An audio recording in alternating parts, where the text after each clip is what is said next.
संक्षिप्त कंसेप्ट में हम आज बात करेंगे तथागत बुद्ध और उनके द्वारा दी गई शिक्षा की। और ऐसा भी सुनने में आता है कि आप इसे अदरवाइज ना लिया करें कि हम संघ में यहाँ जूम मीटिंग में तथागत की बात करते हैं, बुद्ध धम्म की बात करते हैं।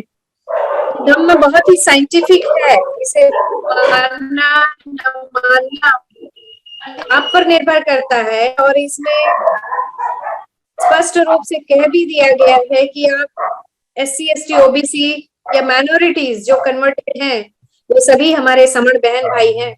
और इसमें कोई जोर नहीं दिया जा रहा कि आप बौद्ध धम्म स्वीकारें। धम्म की बात इसलिए की जाती है क्योंकि मनुष्य को जीवन जीने के लिए एक शैली जो होती है वो धम्म है। आपका धम्म मानवता का धम्म है, बौद्ध धम्म भी मानवता का धम्म है। और जो अच्छी बातें हैं वो आप सबसे हम शेयर करते हैं। कबीर पंथ की बातें करते हैं, सतनाम पंथ की बातें करते हैं। ऐसा नहीं कि हाँ केवल बौद्ध धर्म की बातें होती है, इसे अदरवाइज ना लिया करें। और आप सभी समण हैं। तो इसी के साथ आज जो कंसेप्ट आपके समक्ष मैं कहना चाहूंगी कि बुद्ध के द्वारा प्रलेखित शिक्षाएं बाइबिल की लंबाई से लगभग 11 गुना अधिक है, जो कि एक ही कंसेप्ट इस स्पीच में बताना बहुत मुश्किल है। आज हम बुद्ध की शिक्षा को जितना संभव होगा आपसे साझा करेंगे। पहली शिक्षा उन्होंने दी थी कि बुद्ध चाहते थे कि हम उनकी शिक्षाओं का अध्ययन करें, उनकी जांच करें, उन्हें समझें, उन्हें तभी स्वीकार करें जब हमने उन्हें नैतिक और मानव जाति की भलाई और खुशी के लिए अनुकूल पाया। बुद्ध ने कहा केवल अफवाहों, परंपरा, अनुमानों, पूर्व कल्पित धारणाओं, अनुमानों या क्योंकि सभी लोग ऐसा करते हैं तो हमें भी वैसा ही करना है, इस बात के साथ इन चीजों को स्वीकार न करें।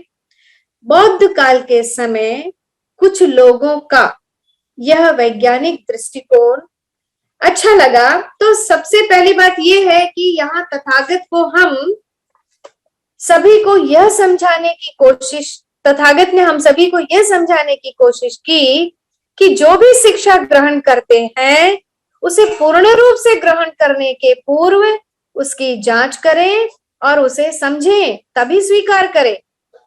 तो मेरी बहनों और भाइयों, आप बताएं कि किसी हिंदू देवी देवता ने आपको यह कहा कि मेरी पूजा अर्चना करो, या तथागत बुद्ध ने आपसे कहा कि मुझे भगवान कहो, या बाबा साहब ने कहा कि मेरी पूजा अर्चना करो, मुझे माला चढ़ाओ।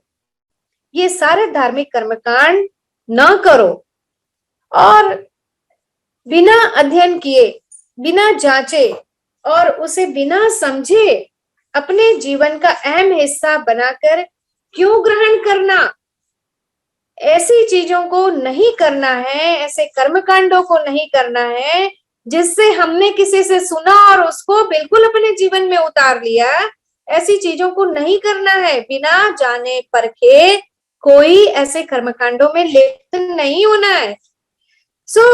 क्या हिंदू कर्मकांडों को स्वीकार करने से आपका नैतिक उत्थान हुआ? क्या आपने इतने देवी देवताओं को पूजा और क्या उन देवी देवताओं ने आपको जाति पाति के भेदभाव से दूर कर दिया, वो भेदभाव हटा दिया? क्या आपके घर में यदि बेरोजगारी और गरीबी है तो आपकी गरीबी हटी उनकी कृपा से, जिनकी हम इतनी याचना करते हैं, प्रार्थना करते हैं?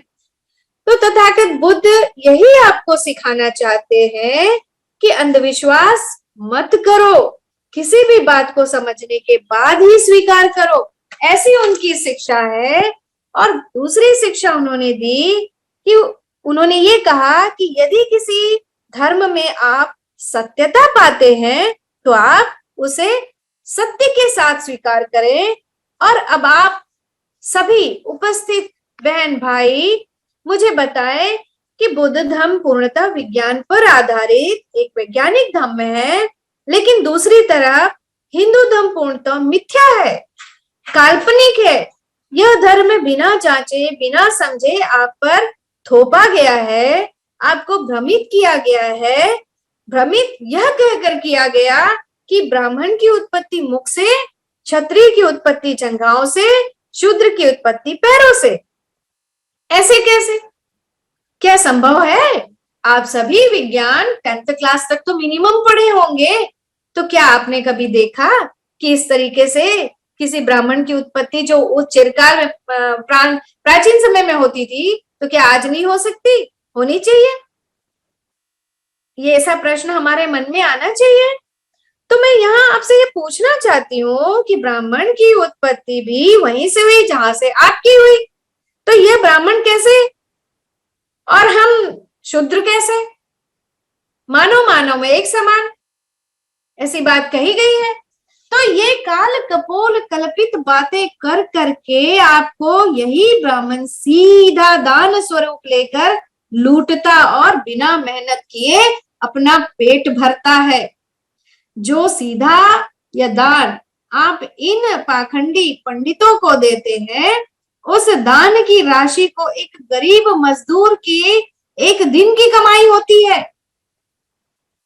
जरा सोचिए, आप अपना दान उन गरीब बच्चों के लिए पुस्तकों को खरीद कर देने में कर सकते हैं, वो ज्यादा सार्थक होगा, या फिर इन ढोंगी पंडितों के पाखंड को बढ़ावा देने में जो आप दान देते हैं और जिससे इनके घर चलते हैं और इनके इतने बड़े पेट हो जाते हैं, और क्या इनको आपने दान दिया तो इन्होंने आपको सारे छुआछूत से मुक्ति दिला दी? प्रश्न करिए स्वयं से, और भय में किसी भी चीज को, किसी भी कर्मकांड को स्वीकार ना करें। भय किस बात का? आप भय ना पाले। ये कोई हम यदि इनकी पूजा पाठ बंद कर दे तो ऐसा नहीं हो सकता कि हमें सजा मिले। आप एक विचार करें, आज एक प्रश्न आपके सामने छोड़ते हैं।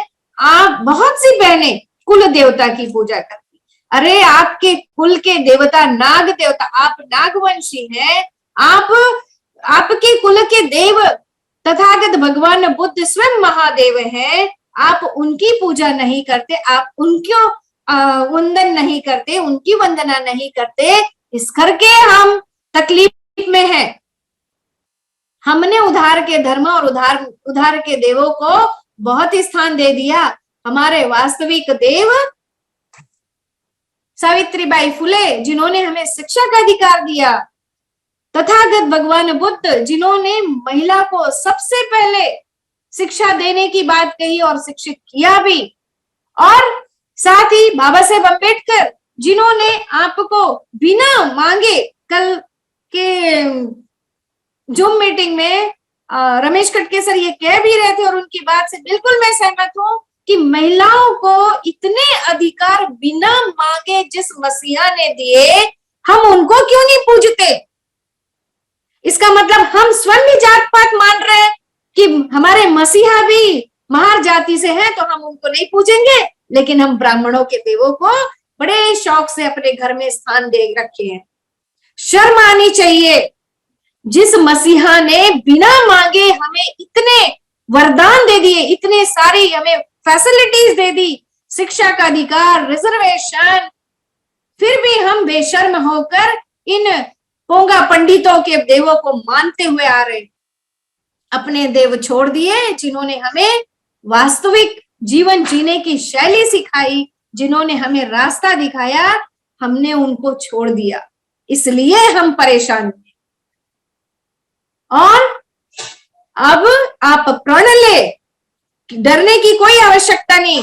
कोई देव इतना ताकतवर नहीं, तथागत के अलावा दूसरा कोई व्यक्ति नहीं जो हमें इस जाति पाति के भेदभाव से दूर कर सकता है। केवल धम्म, समान रूप से समूहों का धम्म, एक ही धम्म है, मानवता का धम्म। मन में ये मत पालिए कि संघ में बौद्ध धम्म ही स्वीकार करने के लिए कहा जाता है। यहाँ यह धम्म सर्वश्रेष्ठ, विश्व के 128 देशों में जिस धम्म को माना जाता है, तो भारतीय समणों को ये कहने में शर्म नहीं महसूस होती कि ये धम्म जिसकी बात करते हैं वो हमारा मुक्तिदाता के द्वारा दिया गया। तो विश्व के जो अधिकांश देश हैं वहां बुद्ध धम्म का 2500 वर्षों से अधिक समय हो गया। उस धम्म को विश्व के देशों में एक अपने लहू में उन्होंने समा लिया और अपने रक्त की एक एक बूंद में वो महसूस करते हैं उस धम्म को और प्रेम से उस धम्म को स्वीकारते हैं। यहाँ ये धम्म किसी को थोपा नहीं जा रहा। इस बात को आप ध्यान रखें। आप स्वतंत्र है, अपनी मुक्ति का मार्ग स्वयं ढूंढने के लिए आप स्वतंत्र है। बौद्ध धम्म आपको जीवन जीने के सर्वोत्कृष्ट मार्ग बताता है। ये धम्म धर्म नहीं है जिसको आपको बिल्कुल उसका चोगा ही पहन लेना।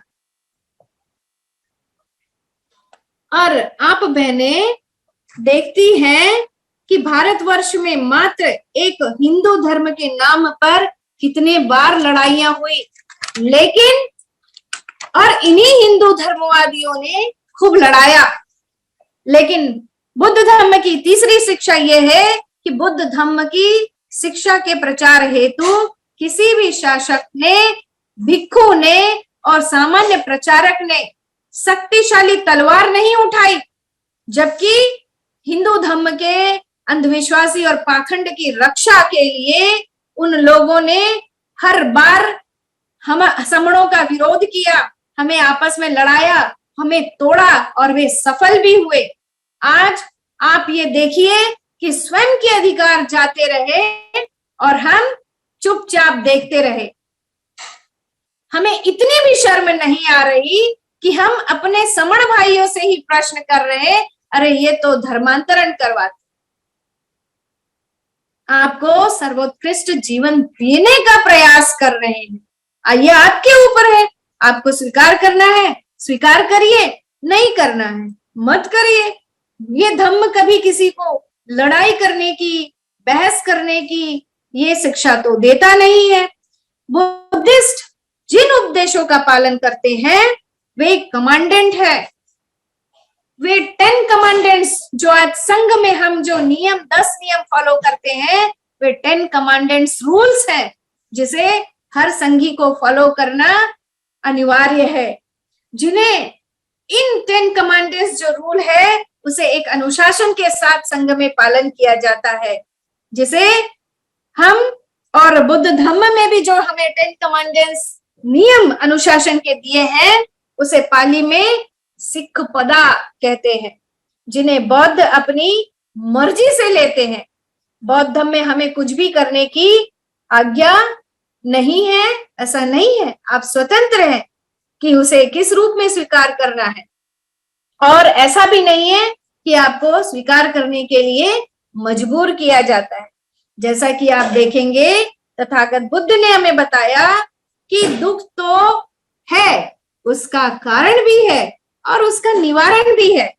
और बौद्ध धम्म की शिक्षा से आपको आसानी से अपने दुख का कारण जानने को भी मिलता है और उसका निवारण भी स्वयं को ढूंढना है, ये भी कहा जाता है। वहीं दूसरी तरफ आप हिंदू देवी देवता या पाखंडी ब्राह्मण के पास जाती हैं और कहती हैं कि मैं बहुत परेशान हूं, मुझे बहुत दुख है, तो वह उद्दंड पाखंडी पंडित आपसे कहता है कि आपके घर की ग्रह दशा खराब है, अशांति है, इस ग्रह को शांत करा लो, ये हवन कर लो, वो हवन कर लो, और आपसे हजारों रुपए ऐंठ लेता है।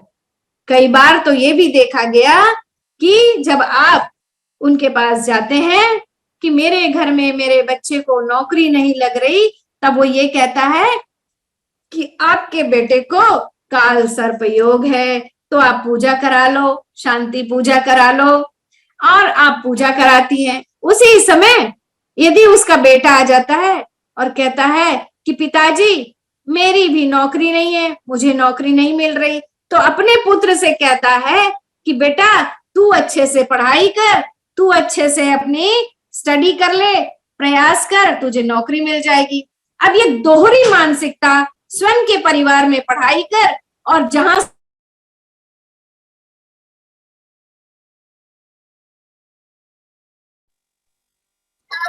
आपके बच्चे काल सर्प योग है, आप इसकी पूजा कराओ। ये दोहरी मानसिकता आप कब समझेंगे? क्या आपने कभी देखा है कि वो पाखंडी पंडित अपने घर पूजा कराता है? क्या उसके घर में किसी पंडित को देखा है कभी आपने कि कोई शांति पूजा करा रहा हो? उसके घर तो कभी वो हवन भी नहीं करता। फिर हमें क्यों शिक्षा दे? क्योंकि हम ही उसके रोजी का जरिया है, हम ही उसके घर के पेट भरने का जरिया है। आप भूखे रहो, आप दिन भर की रोजी रोटी 250 रुपए 300 रुपए कमाओ और उसके बाद उसके घर फूका।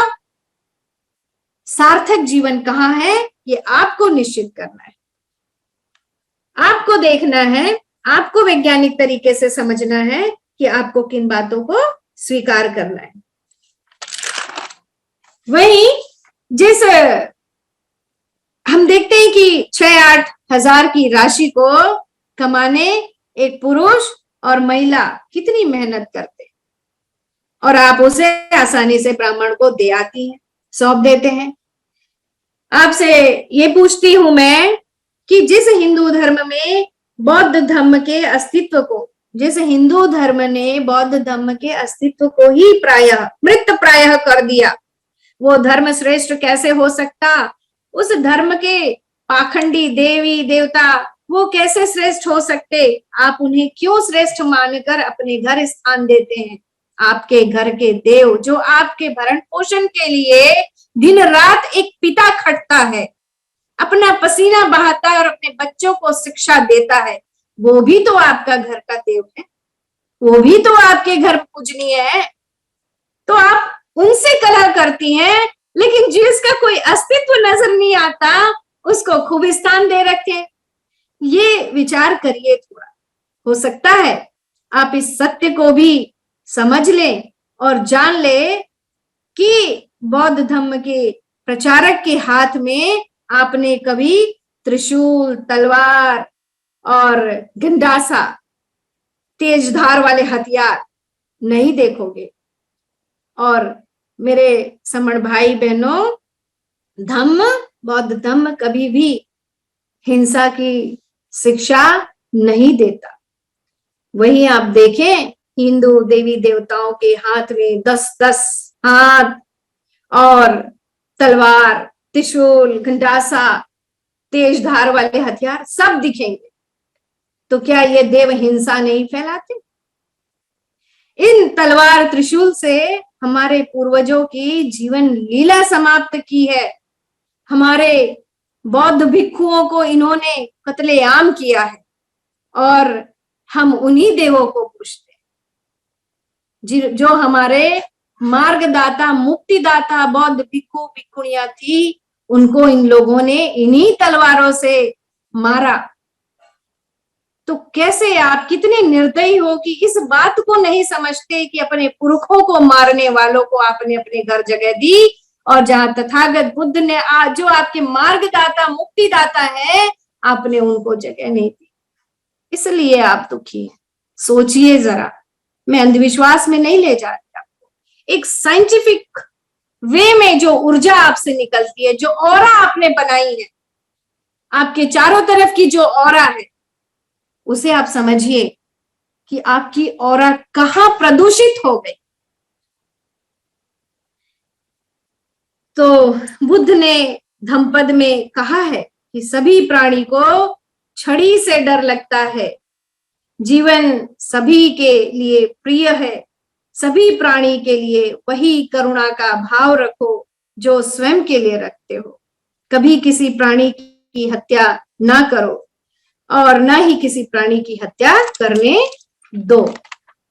तो बुद्ध की शिक्षा को समझने और स्वीकार करने के बाद बौद्ध पहले नियम का पालन करते हैं, जो है पाणातिपाता वेरमणि सिक्खा पदम समाधियामि, अर्थात मैं जीवित प्राणियों को नष्ट करने से दूर रहूंगा और इस नियम का कठोरता से पालन करूंगा कि मैं जीवित प्राणियों को कभी कोई नुकसान नहीं पहुंचाऊंगा।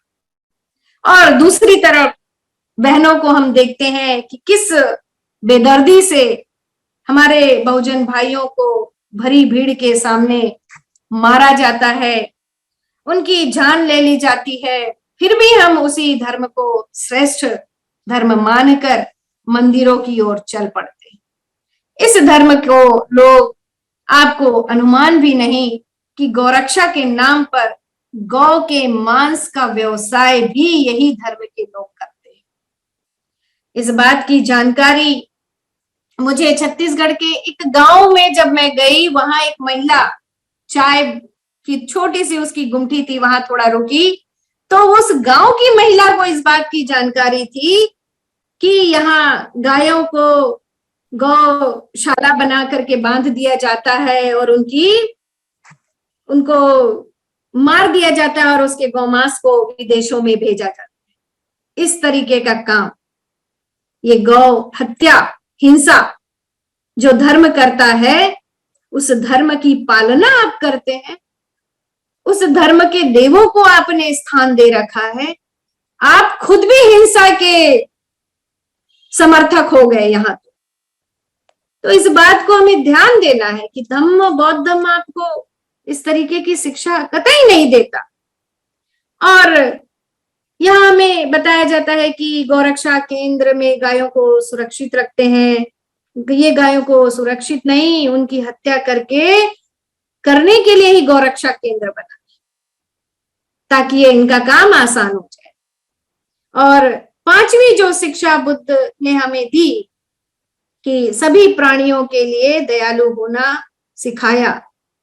करणीय मेत्ता सुत्त में बुद्ध ने कहा कि जैसे एक माँ अपने इकलौते बच्चे की रक्षा करती है, यहाँ तक कि वह माँ अपनी जान जोखिम में डालती है। सभी जीवित प्राणियों के प्रति प्रेम और दया के असीमित विचारों को पोषित करता है धम्म। वही हिंदू मंदिरों में हम देखते हैं कि देवदासी प्रथा का प्रचलन भी पाते हैं। आंध्र के तेलंगाना में ऐसे कई किस्से देवदासी बना दी गई महिलाओं के हैं, जिनका विवाह मंदिर से या फिर किंग ऑफ गॉड से किया जाता है, और फिर इन देवदासी महिलाओं का शारीरिक शोषण होता है। मैं आपके माध्यम से हिंदू धर्म के भगवान से ही पूछना चाहूंगी कि जब एक महिला का विवाह मंदिर से या किंग ऑफ गॉड से होता है, तो उसकी अजमत बचाने ये भगवान क्यों नहीं आते? और ये मंदिर से यदि विवाह करती हैं, तो देवदासी की अजमत बचाने मंदिर के कपाट क्यों नहीं बंद हो जाते? या उस माँ को ईश्वर सजा क्यों नहीं देती जो एक बेटे के बीमारी से भगवान अच्छा कर देगा, इस आशा से अपनी बेटी को देवदासी बनाने के लिए मजबूर कर देती? धम्म में तो, बौद्ध धम्म में तो कर्म को बहुत ज्यादा बल दिया गया है कि कर्म अच्छा करना है। यहाँ तो हिंदू धर्म में कर्म भी नदारद दिखाई देता है। आप किस चीज को स्थान देते हैं, ये आपको डिसीजन लेना है। तब ऐसे बुरे कर्म की सजा देने में ये हिंदू देवी देवता कहाँ छिप जाते हैं? तब ये काली, दुर्गा, एक देवदासी की अजमत बचाने क्यों नहीं आते? अपने हथियारों को ले ये देवी देवता सुसज्जित रहते हैं। सो तेलंगाना में ही आपको एक डाटा हमें मिलता है कि तेलंगाना में ही इन देवदासी के शारीरिक शोषण के शिकार होने के कारण 10,000 बच्चों का भविष्य अंधकार में है। इनके पिता कौन है होंगे? मंदिर में जो किंग ऑफ गॉड से इनका विवाह हुआ वो, या फिर वो ब्राह्मण जो इनका शारीरिक शोषण करता है? क्या आपने कभी देखा कि कोई आप जिस गॉड की पूजा करती हैं वो इन देवदासियों का शारीरिक शोषण करने आता होगा? ये पाखंडी ब्राह्मण आते हैं, पंडित आते हैं। शर्म आनी चाहिए आपको अपने घरों में इस तरीके से देवी देवताओं को स्थान दे रखा। अरे तथागत बुद्ध को रखो, जिन्होंने आपको मार्ग दिया, आपको एक स्वच्छंद जीवन जीने की शैली दे गए। आप माता सावित्रीबाई फुले को रखिए, उनको पूजिए, जिन्होंने आपको शिक्षा के लिए इतने मार्ग दिखाए, स्कूलें खोली, पाठशालाएं रखी आपके लिए, और वो उन्होंने लड़ाई की। कौन से देवी देवता ने आपको स्वतंत्र कर दिया? कौन से आपके बच्चे जब मारे जाते हैं खुलेआम, तो आपके बच्चों की रक्षा करने कौन से देवी देवता आ गए? जिनसे आपका साक्षात्कार नहीं हुआ, आप उनको किस कल्पना में रखे हुए? जागिए और अब अपने आप पर विश्वास रखिए। तोड़िए अपनी मानसिकता, तोड़िए अपनी मानसिक गुलामी की बेड़ियां। जिस दिन आप इन झूठी आस्था और अंधविश्वास के बंधन से मुक्त हो जाएंगी, उस दिन ही आप में सद्बुद्धि आ जाएगी। अन्यथा आप नादान नहीं, बुद्धू कहलाएंगी, मूर्ख कहलाएंगी। तो क्या आपको अच्छा लगेगा आपको मूर्ख कहा जाए? बुद्ध ने हमें छठवीं शिक्षा ये दी कि हमें अपने शत्रुओं और उन लोगों के प्रति प्रेम और दया दिखाना चाहिए जिन्हें हम पसंद नहीं करते। आप पसंद नहीं करते धम्म में आना, आप पसंद नहीं करते बुद्ध को रखना, तो ऐसे आंख बंद करके विश्वास कैसे कर लेती हैं आप? पढ़ी लिखी हैं, ग्रेजुएट है, एमए है, इतना तो एनालिसिस करिए, थोड़ी सी अपनी बुद्धि को जगाइए। आपकी चेतना में थोड़ी सी तो बुद्धि, आपको दिमाग तो होगा कि कैसे बुद्ध ने लिखा है कि प्रेम और दया से क्रोध पर विजय प्राप्त करे, अच्छाई से बुराई पर विजय प्राप्त करे, कंजूस को उदारता से जीते, झूठ को तर्क से जीते। 2500 साल पहले ही बुद्ध ने हमें परिष्कृत और सभ्य होना सिखा दिया था। बुद्ध ने हमें सिखा दिया था कि सभी जीवित प्राणियों के प्रति अनंत करुणा का अभ्यास कैसे करें। बहनों भाइयों, आपसे मैं पूछना चाहती हूँ कि क्या मनुवादियों में ये करुणा आपको दिखती है? अगर होती तो आपके बच्चों को नहीं मारते, मात्र पानी पीने के लिए घड़ा छू देने के लिए नहीं मारते, और आपसे छुआछूत नहीं करते। आप शूद्र हैं ये नहीं कहते, आपका जन्म पैरों से हुआ है ये नहीं कहते, आपको मंदिरों में प्रवेश देते। आपके अपने तथागत की पूजा एक दूसरा झूठा उनको प्रतिरूप दे दिया गया, अपने देवों का नाम दे दिया, और आपके देव को वो पूज रहे हैं और धंधा कर रहे हैं, व्यवसाय। 22 प्रतिज्ञाओं का आप देख रहे हैं स्थिति, क्योंकि उनका धंधा बंद होने का स्थिति दिख रहा है। तो अब देखिए ये किस तरीके से एक विपरीत परिस्थिति क्रिएट कर दी। जिन पंडों के पैर पड़ती है आप अपने घर पूजा करने बुलाती है, वही पंडे आपके एक समण भाई की हत्या की बात करते हैं कि 50 लाख दिए जाएंगे उनका सर कलम के लाने के। ये कैसे धर्म को आप पाल रखी? तो मनुवादियों में करुणा कतई नहीं है। बहुजनों से जाति बाति का भेदभाव मनुवादियों की अपनी एक चाल है, और सभी प्राणियों के प्रति करुणा का भाव और जाति पाति ऊंच नीच का भेदभाव न रखें, ऐसे बुद्ध की शिक्षा जिसे आप बिल्कुल अनदेखा करके। मनुवादियों ने बड़े ही चालाकी से वर्ण व्यवस्था बनाई, फिर बहुजन को जाति पाति में फंसाया, उसे बांटा, और इसी जाति पाति में बांटकर हमें लूट रहे हैं। इनका धंधा चलता है। क्यों बांटा हमको जाति पाति में?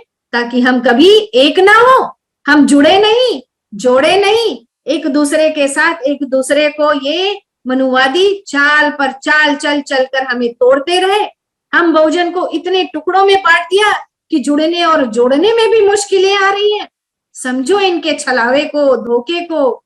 इसी धोखे के साथ आपकी ऐतिहासिक विरासत पर कब्जा कर लिया, और अब तो परिस्थिति ये भी आ गई कि उन ऐतिहासिक विरासत का खुलासा ना हो जाए, इसी कारण उनको समूल नष्ट करने का भी भरसक प्रयास करेंगे। ये एक शाश्वत सत्य, वैज्ञानिकता पर आधारित जो धम्म है उसको समूल नष्ट करने का ये मनुवादी अब एक अंतिम चाल छलावे के साथ चले।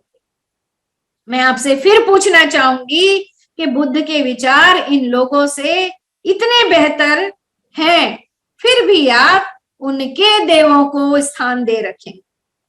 जिस धर्म ने आपको जाति पाति के भेदभाव से मुक्ति नहीं दिला पाए इन 70 सालों में, तो भी आप उसको कितना मानते हैं। आपकी मान्यताएं, आपकी धारणाएं, इस आवरण से आप बाहर निकलो।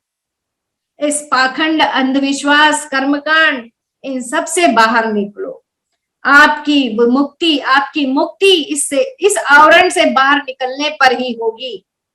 और इस आवरण से बाहर निकलने का काम आप ही को करना है। और बुद्ध ने सभी मानव जाति में समानता हो, इसकी न्यायिक बात कही है।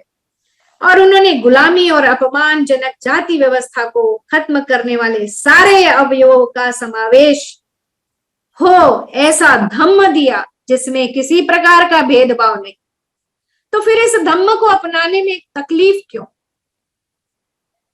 जन्म से कैसे कोई ब्राह्मण हो सकता है, महान हो सकता है, और कर्म चाहे तो आप कितने भी अच्छे कर लो, आप ब्राह्मण नहीं बन सकते, आप शूद्र हैं, ऐसा कहते हैं। बुद्ध ने शिक्षा दी कि जाति या पंथ किसी को भी बौद्ध बनने और संघ में शामिल होने से नहीं रोकता। योद्धाओं के साथ मछुआरे और मेला ढोने वाले, साथ ही ब्राह्मणों को स्वतंत्र रूप से संघ के आदेश में भर्ती कराया गया और उन्हें उच्च पद भी दिया गया था बुद्ध के संघ में। बुद्ध ने महिलाओं को भी ऊंचा स्थान दिया। बुद्ध भिक्षुणी के लिए आदेश देने वाले और उनके जो धार्मिक शिक्षक हुए, बुद्ध सबसे पहले हुए। उन्होंने पुरुषों और महिला दोनों में अच्छे गुण देखे। उन्होंने किसी प्रकार का भेदभाव नहीं किया, ना लिंग के आधार पर भेदभाव किया, ना ही गुणों के आधार पर भेदभाव किया, ना ही राजा और रानी है, कोई धनी है कोई गरीब है, इस आधार पर भेदभाव किया। और इतने अच्छे विचारों के साथ उन्होंने एक वैचारिक क्रांति, धम्म की क्रांति उन्होंने नहीं चलाई। बुद्ध ने जो धम्म दिया वो मानवता का धम्म था। लोग चूंकि वो विचार बुद्ध के थे इसलिए हम उसको बौद्ध धम्म कहते हैं। आप एक विचार को अपनाएंगे, आप बौद्ध धम्म को नहीं अपनाएंगे तो निर्णय आपके हाथ में है। कोई जबरदस्ती नहीं है। जीवन सर्वोत्कृष्ट बनाना आपके हाथ में है। कर्मकांडों से बाहर निकलना आपके हाथ में है। और इतना कहकर मैं अपनी वाणी को विराम देती हूँ। साधुवाद। संगम नमामि।